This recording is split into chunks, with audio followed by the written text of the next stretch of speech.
మనోర్మాలో అందరికీ welcome friends. ఈరోజు నేను ఈజీగా తయారయ్యే బ్రేక్ఫాస్ట్ రెసిపీ అటుకులు ఉప్మా చేసి చూపిస్తున్నాను. చూసే ముందు నా ఛానల్ సబ్స్క్రైబ్ చేసుకోండి, లైక్ చేయండి, అలాగే షేర్ చేయండి. ఇప్పుడు చేసే విధానం చూసేద్దాం.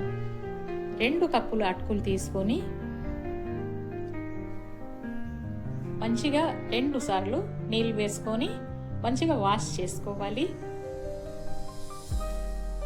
అటుకులు వాష్ చేసిన తర్వాత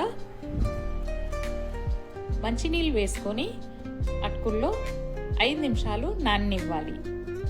అటుకులు నానే లోపల మిక్సీ జార్లో ఒట్టి కొబ్బరి 2 స్పూన్ల ఒట్టి కొబ్బరి ముక్కలు, 2 స్పూన్ల పుట్నాలు వేసుకొని పొడి చేసుకొని పెట్టుకోవాలి.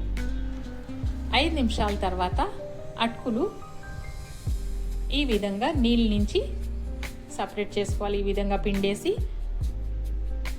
అన్ని అటుకులు ఒక బౌల్లో నీళ్ళు తీసేసి పిండేసి పక్కకు పెట్టుకోవాలి. ఇప్పుడు స్టవ్ మీద కడాయి పెట్టుకొని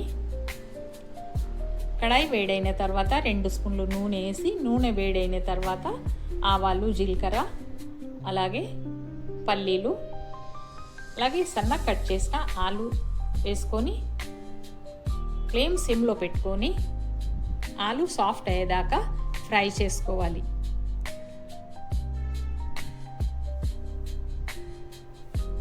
ఆలు సాఫ్ట్ అయిన తర్వాత మీడియం సైజ్ ఆనియన్ ఒకటి, సన్నగా కట్ చేసిన మీడియం సైజ్ ఆనియన్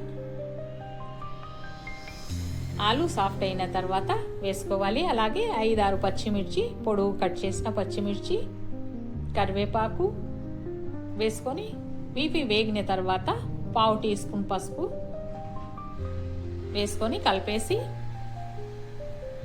అటుకులు వేసుకొని మంచిగా కలిపేసుకోవాలి.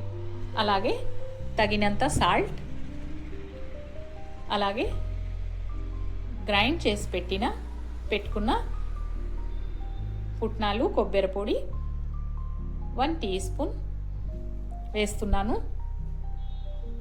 వేసుకొని మంచిగా కలిపేసుకోవాలి. అంతే, అటుకులు ఉప్మా రెడీ అయిపోతుంది. కొత్తిమీర అలాగే లెమన్ జ్యూస్ పిండి పైన నుంచి సర్వ్ చేసుకుంటే ఎంతో రుచిగా ఉండి అటుకులు ఉప్మా నిమిషాల్లో తయారైపోతుంది.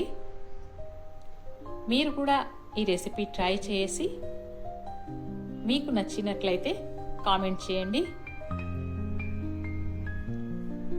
ఈ అటుకులు ఉప్మాకి పెరుగు పచ్చడి మంచి కాంబినేషన్. అలాగే మామిడికాయ అయినా నిమ్మకాయ చట్నీ అయినా చాలా బాగుంటుంది పెరుగు చట్నీతో పాటు సర్వ్ చేసుకోవడానికి.